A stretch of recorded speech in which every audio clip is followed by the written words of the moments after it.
before Islam, Arabia was, they had some mixed kinds of approaches towards women. It was overall a very male chauvinistic society, in the sense that there was no question that men in status were higher than women, right? Men controlled the wealth. There was no inheritance for women, unless, obviously, maybe if they were the only woman, the only person inheriting. Even then, it was quite common for the male relatives to then just take any wealth that was, that could be inherited.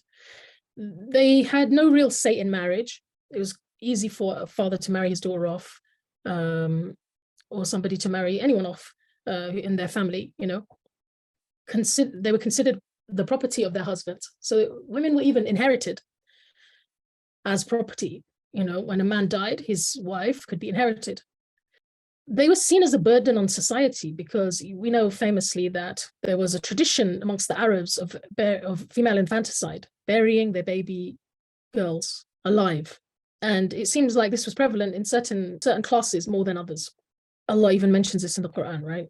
The money of a woman, her property, belonged to her husband. She was not seen as equal to men, as a human being, really.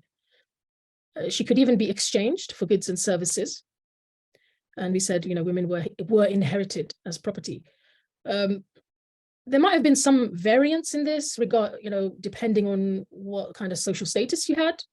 So obviously, if you were from a very upper class family, things might be different for you, but this was by and large the norm.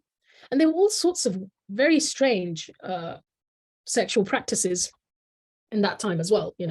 If you look at a historical map of Mecca, you'll see Mecca in Saudi Arabia, the place where the Prophet ﷺ was born. You'll see that there were actually tents, and they were like red light districts within Mecca.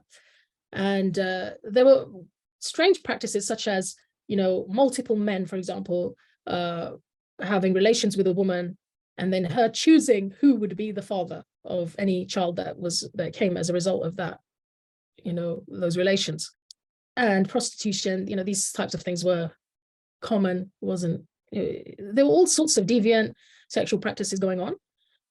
And as I said, obviously the upper class women, they would have enjoyed more, maybe freedom, etc. But by and large, this was the approach towards women.